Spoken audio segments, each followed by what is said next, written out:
It was shoveling driveways during snowstorms from when I was a kid. Started my own nonprofit organization, Juvenile Diabetes Research Foundation. Several $1 million during my tenure in MetLife Stadium, Lincoln Financial, Red Bull Stadium, Prudential Center. We work at the games, use that money to start different programs in the city of Trenton. Well, the first student-run medical-free clinic for the disenfranchised in Trenton. Went to medical school, did that whole thing, and in the middle of medical school, I was on the board of our free clinic.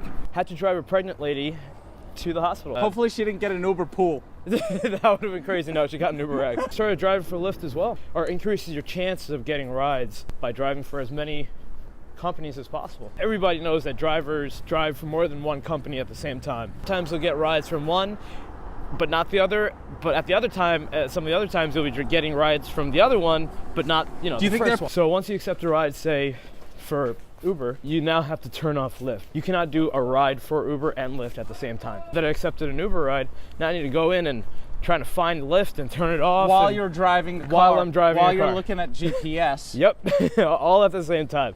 I don't want to play with my phone anymore. I don't want to have 1,000 phones in my car.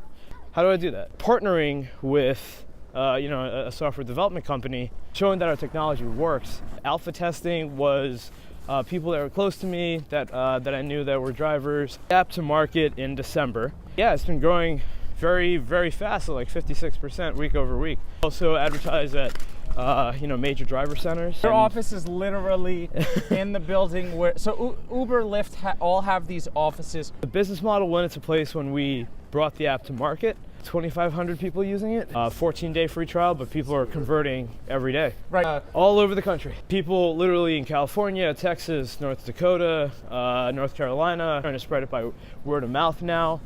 We've seen most of our growth in the last couple weeks. So after the 14-day free trial, it's $9.99 per month. Got it. Or $94.99 per year. A lot of people are signing up for the yearlies.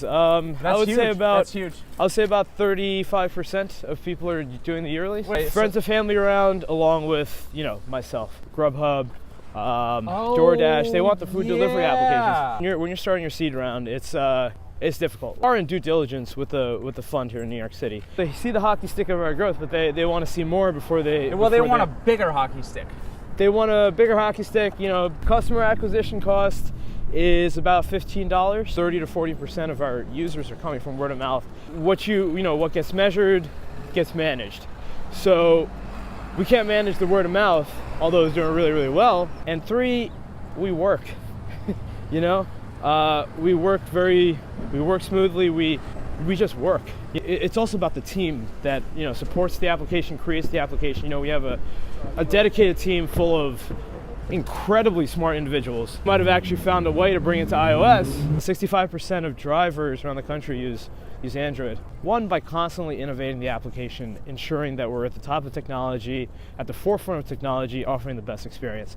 2, having the best team working on the application to actually ensure that 1, the application works, it's supported, and 3, coming up with new things, new ideas, and new transformative experiences that complement our application. Hailify, all you have to do is click one button, it'll show you the closest surging areas to you. A partnership with Sprint that allows us to subsidize these phones for drivers. How'd you get that? A lot of calling and persuading. Obviously, rideshare is going to exist and it's going to grow. So right now there's about 15 million rides given per day. Welcome to Startup Hunter, also streaming on YouTube, where we cover startups that are making it, that have made it, or that have failed and have a good story. I'm here with Nick Bhashyam of Hailify, which is sort of this app that aggregates Uber, Lyft, and what's the third biggest one? Via, but also Juno is coming soon. It aggregates all of the ride-sharing service. This company is just for drivers. It's to make drivers' life easier. Because check out this clip on my way here. Drivers having a lot of phones is a real thing. And they're always trying to find the best price between services. Now, before we get too much into the present, Nick, what we do on this show is we dive deep into your past. So we're going to start all the way from the beginning. Sure, yeah. And I want to know what your parents did. So yeah, my parents are immigrants. They came to this country back in the 80s. Yeah, they came back in the 80s. Dad is a physician. Mom is a scientist, at a pharmaceutical company. So a lot of science in the family. did they have degrees before they came here? They did have degrees before they came here. And did they have to get second degrees when they were here? Yeah, they did. They had to kind of go through school again. Now, how do they make money to go through school? So yeah, my dad worked as a nursing aide. Yeah. So he worked as a nursing aide to kind of put money and food on the table. Mom found a job at a ecological company, like an environmental science. An environmental science company. And yeah, so that's how they kind of started as they continued to go to school and as my dad continued to get his MD and my mom, pursued the pharmaceutical sciences. So is your dad one of those doctors who has his own practice? Yeah, he has his own practice. He also works up here in the Bronx, in the city, in the Bronx, yeah. Did you spend time in his practice? Did you learn anything about running a business from that? Yeah, I used to spend so much time in his practice. Now, what kind of doctor is he? He's a psychiatrist. Oh, that's... Yeah. Okay, cool. Yeah. I spent a lot of time working with my dad, just in his practice. Overall, just understanding how business is run, him and his business partners. Oh, so he has partners. Yeah, he has partners. So kind of learning the ins and outs of the medical field too, just since I was a kid. So what was the first entrepreneurial thing that you ever did? Did you have a paper route? Did you sell stuff, lemonade? It was shoveling driveways during snowstorms from when I was a kid. Right. That was my thing. And lawn mowing. Yeah. So I started in the Bronx. No, it was in Jersey. So yeah, now it was in Jersey, and so basically, in Jersey you have these neighborhoods, kind of quaint, not necessarily. They can be huge, but sometimes if they are huge, the better for me because the more customers. So me and my friends, we basically used to go around to our neighbors' houses, and instead of neighbors paying X amount of dollars to have their driveways shoveled and their sidewalks cleaned, they pay a fraction of the price to pay me and my friends to actually have their driveways and sidewalks shoveled during those big snowstorms back in the 90s and even which 2000s. we're not really getting these days. No, not so much, but this was the only then. snowstorm in the winter here. Anyway, that's off the point. Yeah. So yeah. What was the next thing that you did, entrepreneurially after this snow shoveling business, or when did that stop? So that stopped probably middle school, and then so it stopped in middle school. Got busier with school, taking, as soon as I went to high school, you got the college stuff coming up, right? You got to take those APs, you got to take those honors courses, et cetera, et cetera. So it kind of stopped during that time, but it took off again in college when I started my own nonprofit organization. Now, what did this nonprofit organization do? So basically, it's this nonprofit organization. It was an offshoot of JDRF. What's that? Juvenile Diabetes Research Foundation. So this nonprofit that I started, we partnered with a bunch of different organizations to raise lots of money for, type 1 diabetes. Type 1 diabetes research, medications for the disenfranchised, etc. So we raised, several $1 million during my tenure in school. We, continuing to raise money, but now, how did you get into that? Was it already a thing, and did you sort of step on as the leader, or like tell me the story of that? Yeah, no, it wasn't exactly a thing. We started. It was like me and a group of friends that started this nonprofit organization together, and yeah. So that's. But JDRF has kind of always existed, right, for a very long time. So you were like a chapter of it. Kind of, yeah. So yeah, that's the best way to put it. We're a different organization that was an offshoot of it that partnered with JDRF and allowed that to grow. So how did you tell me about your fundraising? Like, are you going to parties? Are you are doing creative things? We used to actually partner with these major, MetLife, these stadiums basically. And you were in college when you were doing this? Yeah, exactly. So we partnered with MetLife Stadium, Lincoln Financial, Red Bull Stadium, Prudential Center. Those are just a few to name. City Fields. TD Ballpark in Jersey. So how did you get your first big partnership, and what was it? It was with MetLife. And tell me about the story about that. How did you land that?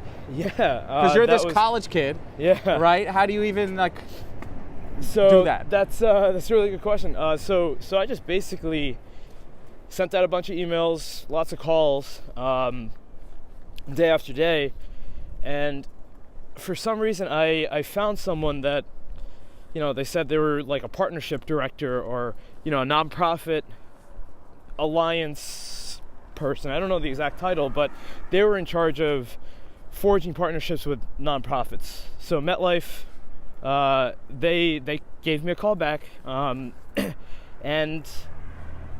once I, started talking to them, they were like, yeah, this is awesome.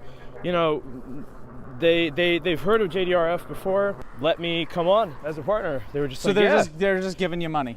Yeah, no. So they kind of, the partnership that we had was, we work at the games, and then there's a Giants game or a Jets game, and we work those stands, and we take a large portion of the proceeds from the stands or several stands that we run. So and these stands are collecting money for JDRF. Yeah, exactly. These stands are, literally, when you go to a game, you get to buy some refreshments, you get to buy some food. That's exactly what we used to run, and we used to just collect. These stands make a ton of money during right, because they're like selling $10 pretzels. Yeah, exactly, or $20 hot dogs. So, and these, and obviously, if you're going to a Giants game, you can expect a huge crowd. So yeah, they just came. We would just make money from that, and then a large portion of those proceeds would come directly to our nonprofit organization. So now, what did you give them? Did you sort of directly put the money towards projects, or did you sort of give it back up to the higher JDRF? So we gave a large portion of that money back to JDRF. Yeah. But we also used that money to start different programs in the city of Trenton. So Trenton, New Jersey. So that now, is that where you were born? No, I was born in New Brunswick, New Jersey. Which is a lot nicer than Trenton. Yeah. It's you got Rutgers University there. I was born right there. Got it. Yeah. So what did you do in Trenton? So yeah, we threw one of the first student-run medical-free clinic for the disenfranchised in Trenton. We worked with the schools in Trenton to try to foster, higher education and matriculation into higher education. And you were doing all this while studying at college? Yeah. Exactly. What did you study at college?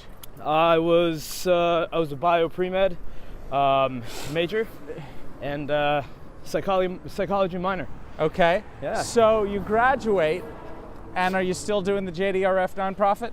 No, I'm doing the Hailify thing. Okay, so hold on. How did the nonprofit come to a conclusion? So when you build such a large nonprofit, you want to build for sustainability.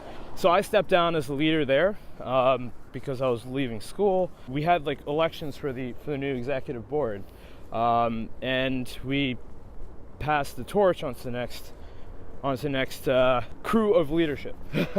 so people that did that did a lot of work there, that had a large passion for it, just kind of handed the torch over.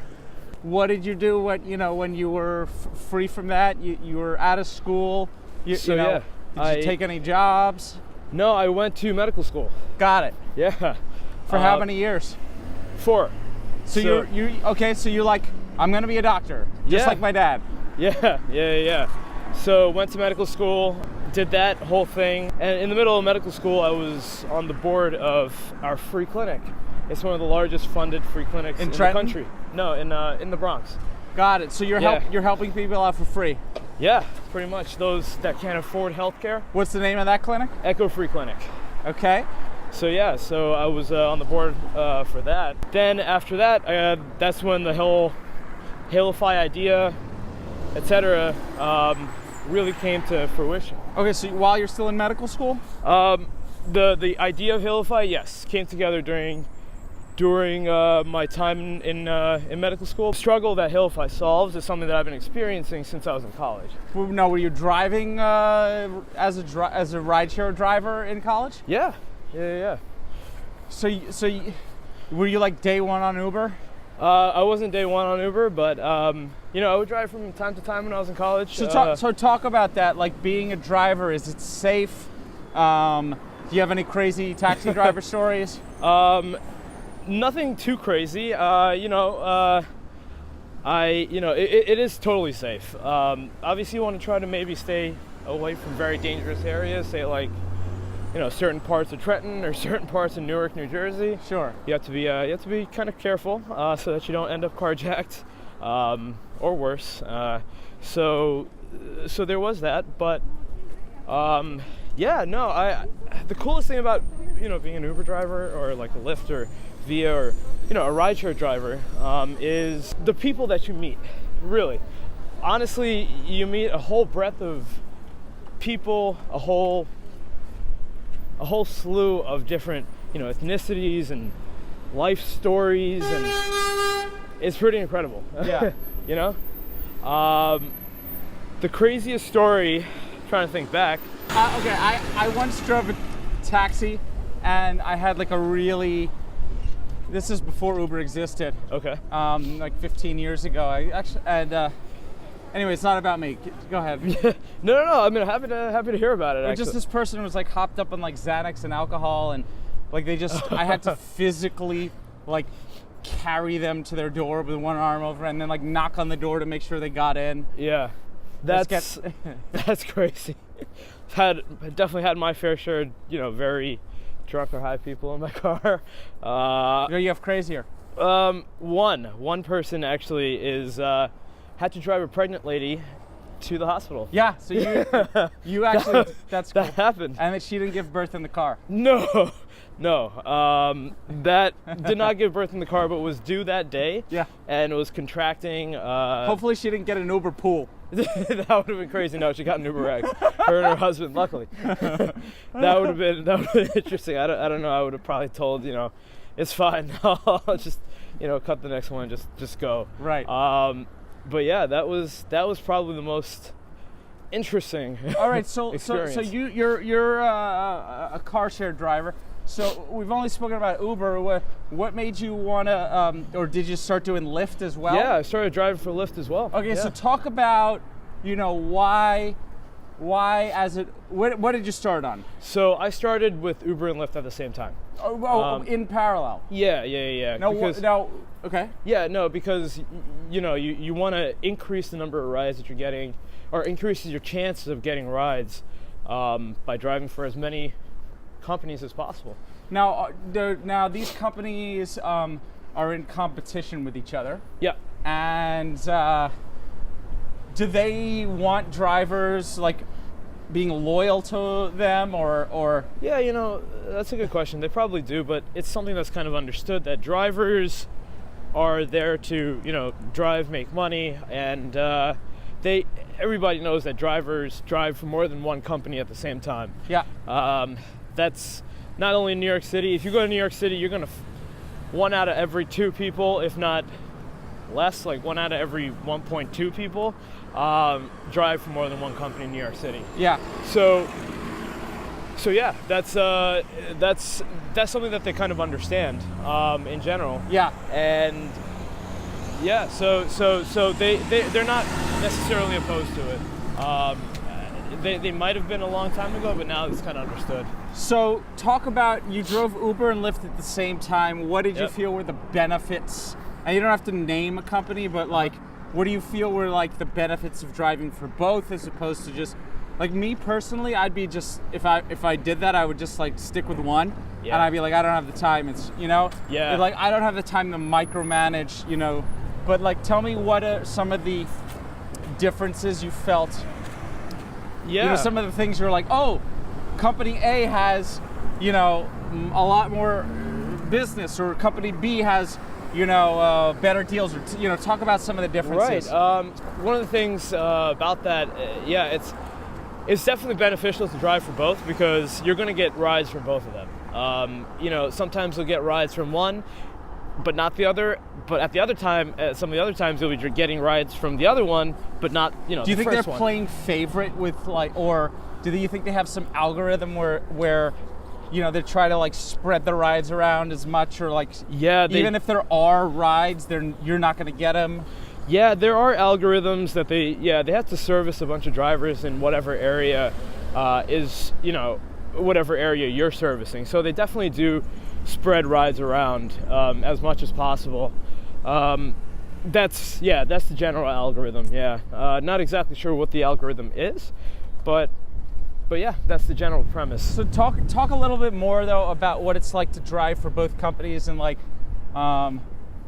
you know, not necessarily which one was better, but if one was better than the other, or just anything you noticed in that. Yeah, no. So, you know, driving for both companies back in college, How many years ago is this? 8. Okay. Yeah. So, this is. So, you know, driving for both companies, you're gonna encounter rides from both of them. You're gonna accept a ride from one of them. So once you accept a ride, say for Uber, you now have to turn off Lyft, because you can't drive for Uber. You cannot do a ride for Uber and Lyft at the same time. If you do, you'll probably like get kicked off, or you'll get a penalty. Yeah, you're probably gonna get penalized. Yeah, exactly, because you can't. Say you have 4 people on an Uber car, right? Your ride for Uber has 4 people. You only have 4 seats in your car, right? Other than you. The Lyft ride has, 3 people. You can't pick up all of them. Sure, makes sense. So yeah. Makes sense. Yeah, exactly. So you're gonna have to turn off Lyft. Now, while doing that, that means you have your phone. Let's just talk about Jersey, or what I was doing. I had my phone. Now that I accepted an Uber ride, now I need to go in and trying to find Lyft and turn it off while you're driving the car, while I'm driving while the you're car. looking at GPS. Yep. All at the same time. So that was hellish. Did you get into any accidents or close calls because of that? Close calls, yes. Plus accidents, no. Plus, it's against the law technically, because you're not supposed to like text and drive. Yeah, exactly. So struggled with that a lot. Definitely felt that. You know, pain point a lot as a driver, and but then when I went into medical school, I started to drive for more than just Uber and Lyft. So what other companies? Via and Juno as well. Got it. Yeah. So I started driving for them, and I felt this exact pain way more. Because you're doing 4 companies instead of 2. Exactly, and it was so difficult. Yeah. You know, and it was kind of then I was like, you know, and I also, you know, I talked to other drivers. I used to take rideshare rides myself as a rider. I used to see people that are driving these, driving for these companies. They would have several phones in their car. Well, just like we showed at the beginning of this episode from my ride earlier today.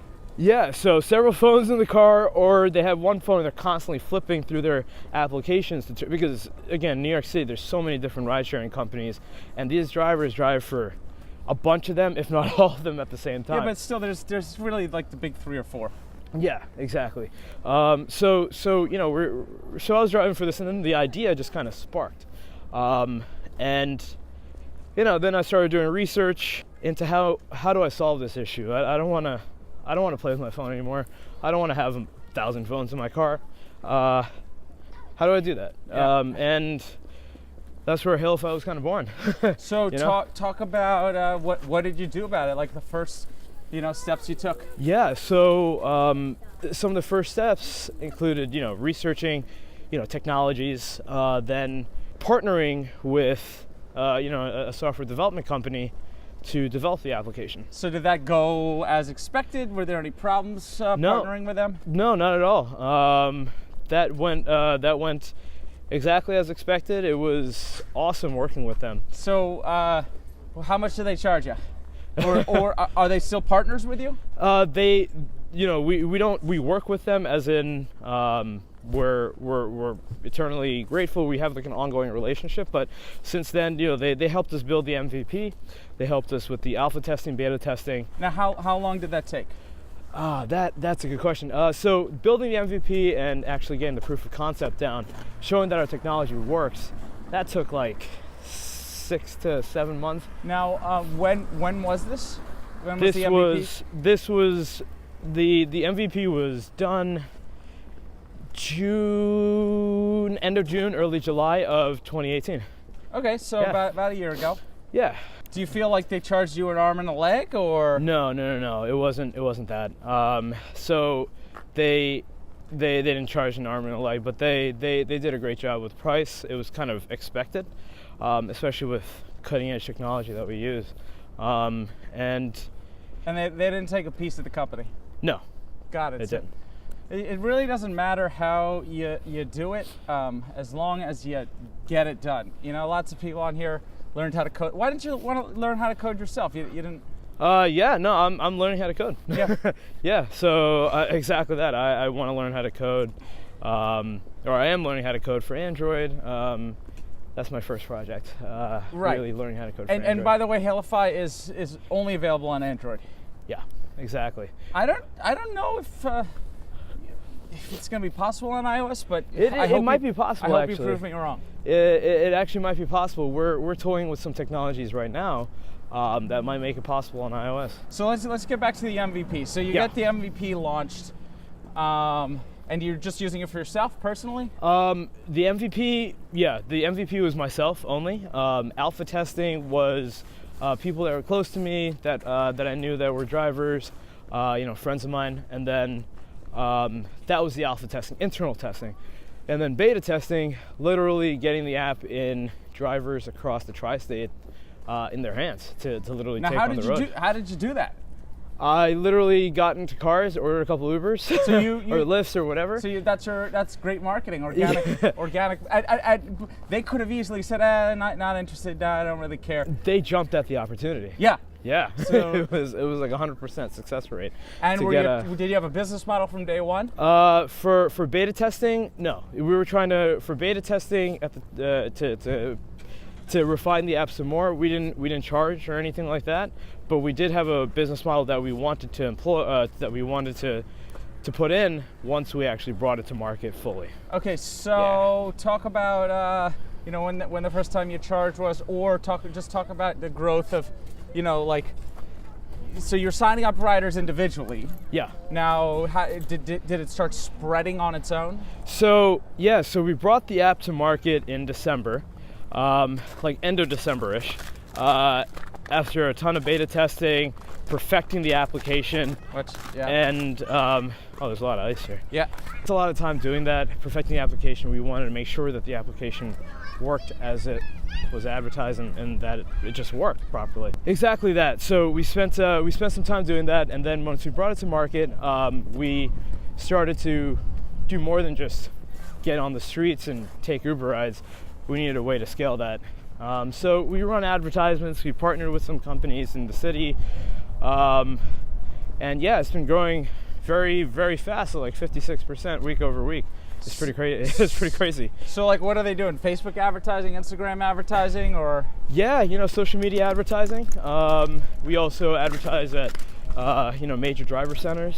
Well, that's important. Talk about that. Yeah. So I mean, we have our office in Long Island City at the Fauci Building, and right there, there's a ton of drivers right there. Your office is literally in the building where. So Uber, Lyft all have these offices where I assume drivers get told, hey buddy, you're 3.7 stars, and the biggest complaint is your car is messy, so fix that or you're gone. Kind of. So they have their headquarters in that building. They have Ubers, they have Lyft, they have Via. They have obviously the TLC as well. So it's wow, what a view. But But yeah, so in that building, that's where we are. These drivers would come there to basically sign up to be a driver. And once they sign up to be a driver, they get validated there. They go with any problems that they have, they go there. They also come to that building to literally become a driver. They take their classes to become a TLC driver. They get their drug test there. It's like the hub, right, for everything. You know, to upgrade your paperwork or to update your paperwork. You know, the whole 9 yards. You basically go to that building, get your stuff done, and then then you leave. Also in that area, we have there are driver schools, there are rental agencies, car rental agencies. There, you know, everything. There's insurance, you know, car insurance, TLC insurance specifically. There's literally everything in that area. That is Rideshare Central. Yep. For New York City, or Yes. for at least this part of the city. Yeah, for all 5 boroughs. Yeah. So talk about. Let's get back to the growth. You know, when did you first put your business model in place? The business model went into place when we brought the app to market. That's a pretty big moment because people are either going to buy it or not. Yeah, that's true. Obviously, we've done market validation studies. We've done focus groups beforehand. We've done, you know, the whole 9 yards of. Yeah, but the whole 9 yards means nothing if you put it on the market and nothing happens. Nobody buys That's it. true too. Yeah, that's absolutely true too. Luckily, that's not what happened. So talk about that. Like, how many like users did you have using the app before you put the pricing into effect? We had our beta testers basically using the app beforehand. That was like 30 people. Now we have 2,500 people using it. And are all those paying customers? No, not everybody's a paying customer because, you know, we had a promotion initially as a month free trial. Then we changed it to a 14-day free trial, but people are converting every day. Right, so people are converting every day. Yep. Now, is this app only available in the New York City area, or can all over the country? Right. So Yep. how are you seeing growth? You know, not in New York City, where you are personally, you know, in the building, you know. Yeah. How are you seeing growth outside of the city? So growth outside of the city is great. People literally in California, Texas, North Dakota, North Carolina, to say the least, you know, literally everywhere. Oklahoma. Could you hold that for a sec? Yeah, sure. Look at that. Yeah. I got hot. Cool. Yeah, so people all over the country. Growth has been, you know, spectacular everywhere. It's just, you know, people are starting to spread it by word of mouth now. We've seen most of our growth in the last couple of weeks. Yeah. So you know, it's starting to explode. You know, and it takes that, you know, first bit of getting the app out there, getting those impressions, showing it to people, getting the first people to use it, you know, having them love it, having them start to convert, but then also spreading it to their friends, and then now tell me, as a driver, what do I have to pay to get your service? Nothing. To get my service, to get the Hailify service, you literally just download the app onto your phone. I know. Cut the sales talk. What I'm asking is, how much are you charging? Okay, so so after the 14-day free trial, it's $9.99 per month. Got it. Or $94.99 per year. Oh, so you could do yearly. Yeah. And then you save like $20-$30. Yeah, $25. Yeah. So that's great. Now, how many people are signing up for the yearlies? Actually, a lot of people are signing up for the yearlies. That's huge. That's huge. I would say about 35% of people are doing the yearlies. Well, so that's huge because they obviously, you know, they probably tried it for a month and they see value, so they're like, all right, I'm with it. Yeah, exactly. So they just, you know, they're saving $25, so why not, right? Okay. Yeah. So I just came from the Hailify office. They have a team of 4 or 5 people, and you said some more remote. So, how, you know, you just started charging. So did you bootstrap to get them? Are they working for free? Talk about that. So yeah, no, people. Yeah, so the company is bootstrapped. Yeah, so. But just by you or by friends and family around, along with, you know, myself. Yeah. So it is bootstrapped. Some people are working for equity as well. You know, our COO and our very senior developers are are working for, portions of equity as well. I mean, this is like super early, but this is what Startup Hunter is about. And what the main reason I had you on is because you told me you had paying customers. Yeah. I knew it was a problem, but the fact that drivers are willing to pay for it is huge. Yeah. What challenges are you having right now? So, what challenges? We want to add as many. Well, one of the biggest challenges that we're having right now is we have so many users coming on so quickly.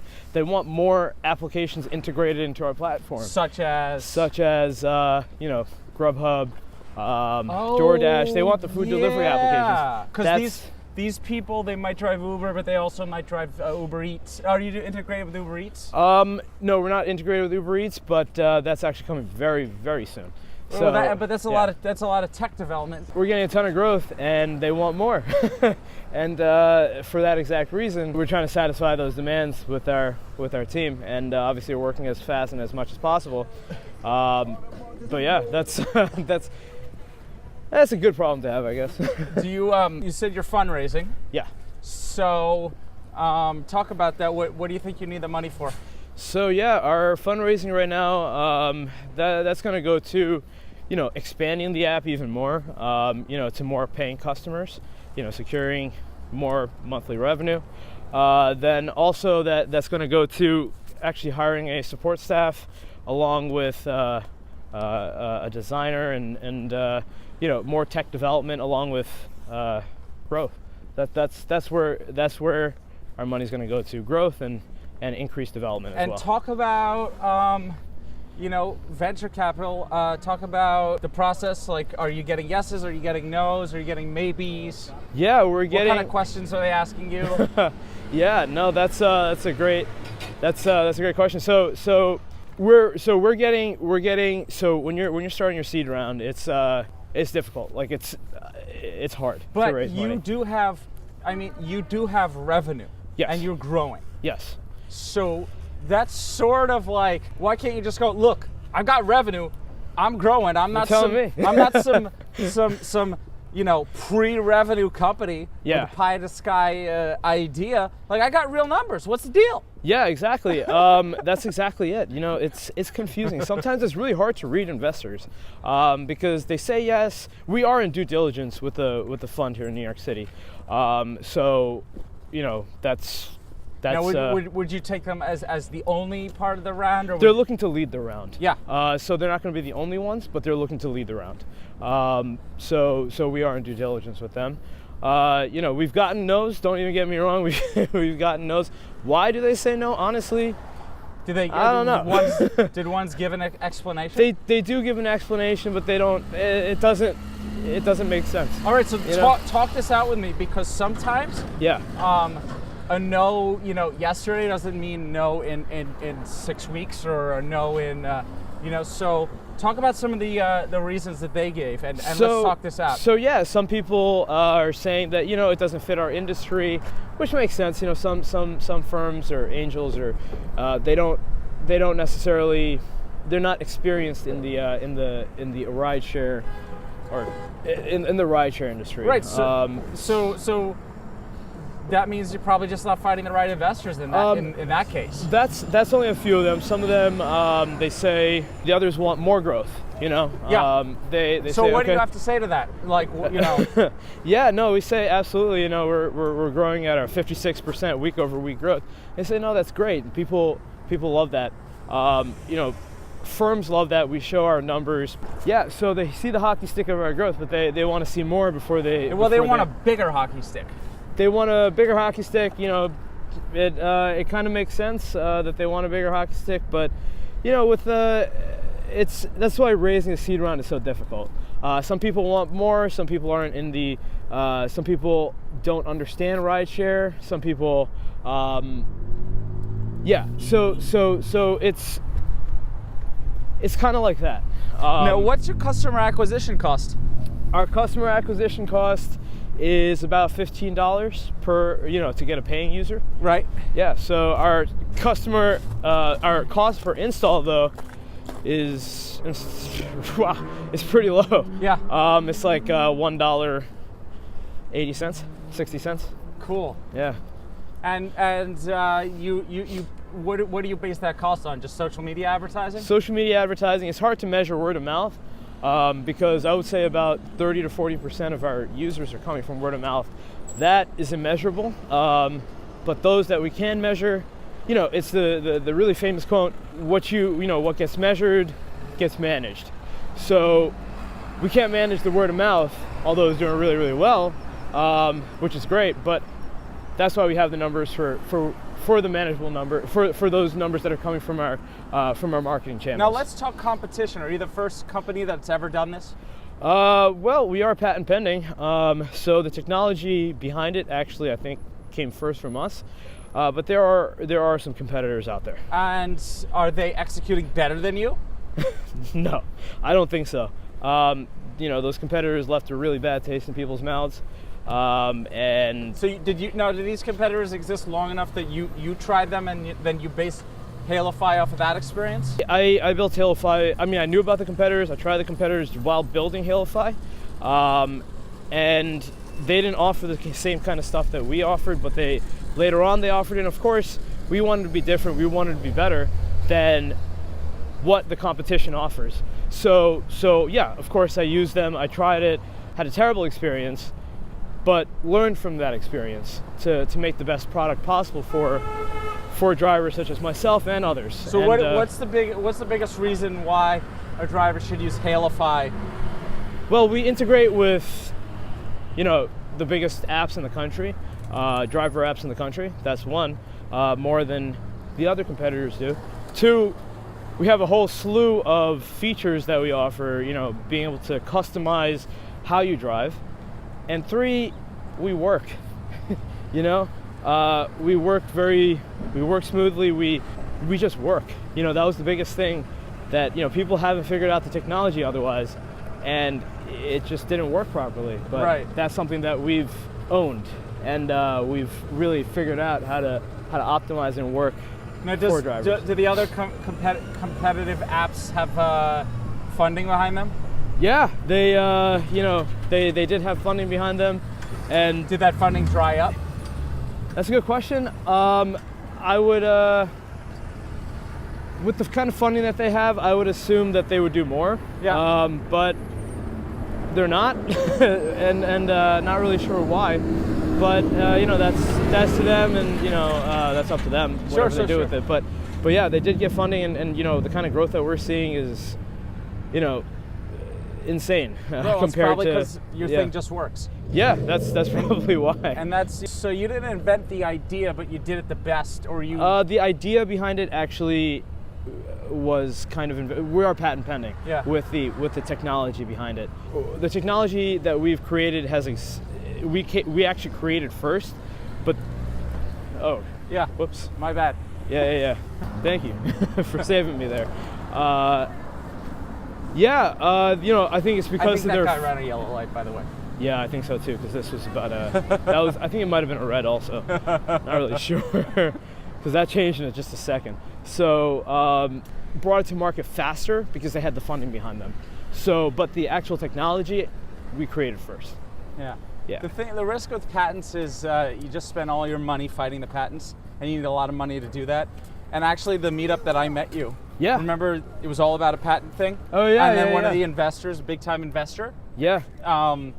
He's like, yeah, I've never won a single patent. This guy has a lot of money. Yeah. So yeah, exactly. I wouldn't stick all your chips on that. No, I'm not sticking my chips in that. But it's something good to have. It's if we can win the patent, it's something that's great. Well, yeah, getting the patent is one thing, but like enforcing it is a whole other ball game. I mean, I think strategically it's good if you get a level of funding, a level of growth. Yeah. Right. Then it only sweetens the deal but like, as far as your day to day, like. Yeah. I don't think it's a good idea to like even mess around with that. That's true. It's not something that the patent is something that we're focused on. Software and patents, it may or may not go the right way, just as having a patented software. Just having unbelievable growth and unbelievable user experience. That's where we pride ourselves on. Nobody can touch you if you get there. Exactly. Yeah, that's exactly what we pride ourselves on, is that user experience and that growth that we're seeing right now. And it's also about the team that supports the application, creates the application. We have a dedicated team full of incredibly smart individuals, highly educated, incredibly smart individuals building the application, always researching, always learning to optimize the technology and even learn new technologies. That's why I said we might have actually found a way to bring it to iOS. Nobody else has that, but we're toying with that technology right now. It's brand new technology that we're trying to figure out. Yeah, iOS is difficult because I really think they're in the Stone Ages. I think Apple has very limited vision, and unless they come out with something amazing and sort of prove me wrong, like maybe a bendable phone or something. But the fact that you can't have multiple apps running at the same time, or multitask well, I think is sort of lame.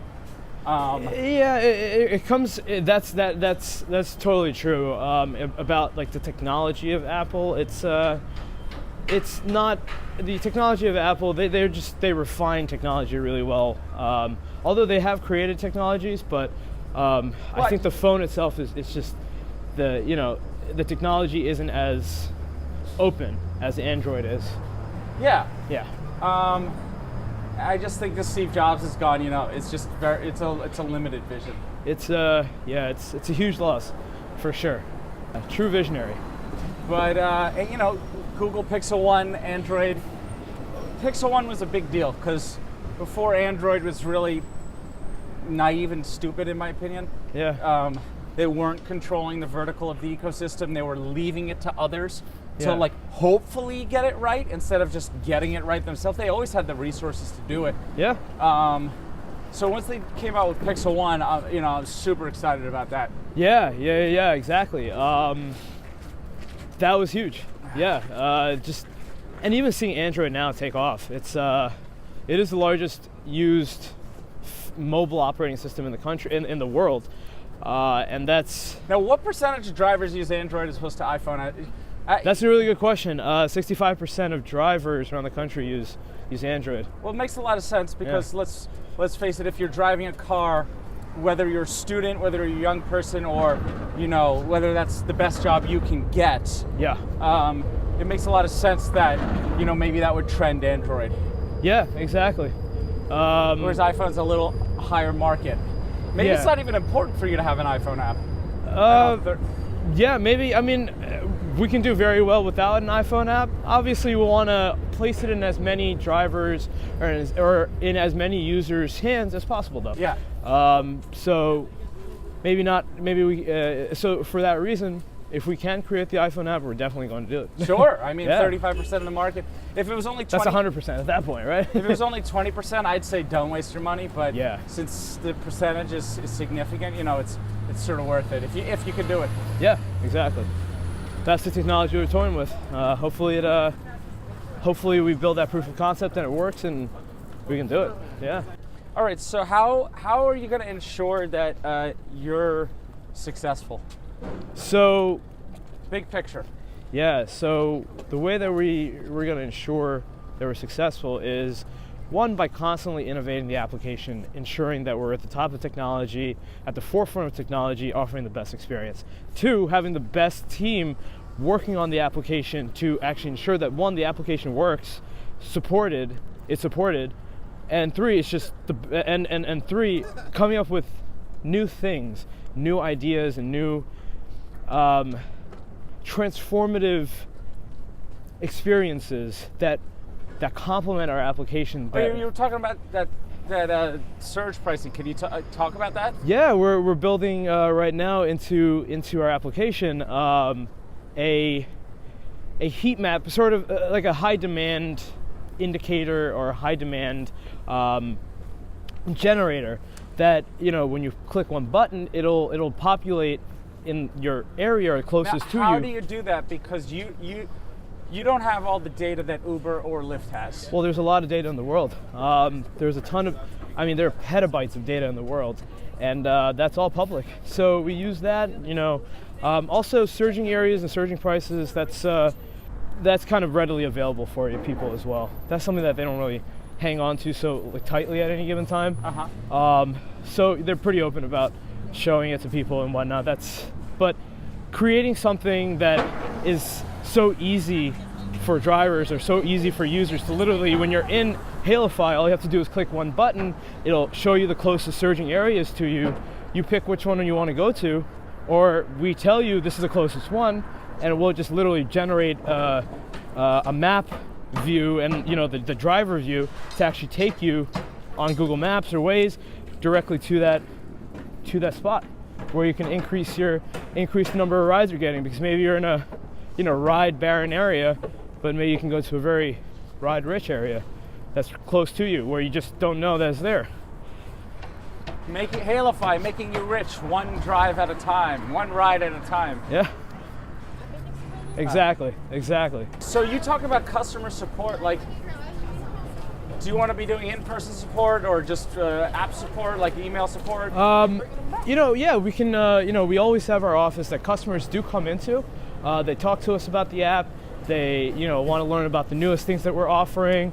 We also have a supplementary thing for drivers that they love. They get like a very high-powered, high-tech, latest phone, Android phone from us for cheaper than anywhere else, literally up to 30% cheaper than anywhere else. And they sign up for that. So you're like subsidizing phones as a sales funnel kind of thing? Yeah. So if drivers, they have like a Samsung Galaxy S4, that's pretty obsolete now with the S10 coming out. So might as well get like an S9 or S10 from Hailify, where you only have to pay $60 per month for literally the phone. Do you still own the phone? Everything. Does Hailify still own the phone? No, it's the drivers. They just have to pay. So we have a partnership with Sprint that allows us to subsidize these phones for drivers. How'd you get that? Yeah, that's a good question. Because you're like, small potatoes for a company like Sprint. Yeah. How'd you ever get them to do that? A lot of calling and persuading. Yeah. And they were open to it, and we're growing that side of the business. That's fantastic. Yeah, they can use this phone to use Hailify successfully, and help them use Hailify, help them drive better, because some drivers are just using really old phones. Now they get the high-tech ones for extremely cheap, with unlimited data, talk, and text. The whole works, and so we're helping them out that way too. So talk about other kinds of on-demand delivery services. We're a driver or a rider. You talk about Grubhub, Seamless, Uber Eats. What other categories are there? There's, Amazon has the delivery. Right, UPS has like the delivery. You can go to a drop ship warehouse, pick up something, a package or whatever, and then drive to someone's home. They pay you. That kind of stuff as well. Yeah. Any kind of contract? Are you limited? Is your company limited to logistics? What do you mean? Like, people who get things from A to B, from point A to point B. Yeah. So our company, what we do is, as long as those things exist, we'll exist. And obviously, rideshare is going to exist, and it's going to grow. To right now, there's about 15 million rides given per day of ride sharing. In 2030, it's going to grow to about 97 million per day. Is your app open internationally? It's not open internationally, but we're going to bring it internationally. What are the challenges to that? Just like the logistics of setting up a bank account and. Well, there's that, of course. Setting up a presence in those countries that we're going to expand to internationally. Are you Canada? Yeah, some people use it in Canada. So you're just Canada in the U.S. We're North America. Mexico? Exactly. Not Mexico though. Yeah. But we're North America, U.S. Some people use it in Canada, but we're really focusing our efforts in the United States first before we bring it to Canada fully. Yeah. But we're definitely going to expand into Asia, Europe, Australia, where the ride-sharing markets are huge also. So not China though. China? Yeah, we're definitely going to hit China too. No, that's just Asia. Uber couldn't survive in China, so if you do it, I'd be very impressed. Yeah, no, I mean in China, Uber does exist in China. You know, they're not necessarily as big as like Didi or Grab in China, but you know, the drivers over there are working for multiple companies as well. Yeah. You know, it's all about the hustle. Yeah, I mean, China's a whole other ballgame. Yeah, it is. You don't just go in there with an American mentality. You have to know sort of how. That's true. Things like guanxi and just basic business works over there. Yeah, it's different, but you know, that's kind of the beauty of business. There's so much learning, and there's so much diversity, and especially things becoming like an international economy. It's just amazing, the kind of growth that we can see, but also the amount that we can learn just about different cultures, different people, and just about ourselves. Hope you make Hailify the absolute best experience that a driver or just somebody looking to be part of the gig economy can have. Yeah, thank you. Really appreciate that. And thank you for having me on your show. How'd you like that as far as a loop timing? You know, got you. I mean, look at that, right? We've been going for 57 minutes. Yeah, no, that was awesome. You know, honestly, I've never really done like a walk around Long Island. I mean, I've walked around Long Island City, but maybe not in the same way that we've done today. And this is really cool. It's because you're a car owner. Yeah, well, that's true too. And once you stop being a car owner, you start depending on ride-sharing services. Yeah, that's and you true. start walking more. And then you got to walk more. But you know, being in the city for many years now, I definitely walked my fair share before I had the car. You know, that I use regularly around the city. But yeah, absolutely. If you own a car in New York City, I don't know, like this guy. I mean, he's a driver, right? Yeah. But I say sell the car and just use ride sharing. Yeah, no, it makes things a lot easier for sure. For sure. It also makes things a bunch cheaper too. I mean, garages here, man. Parking tickets, garages, and there are apps for all of that. Yeah. But still, it's such a headache. It's like this is a walking city, and so yeah. Yeah. Thank you so much, Nick, for coming on. Thank you for having me. This was awesome. All right. Loved it. Peace. See ya.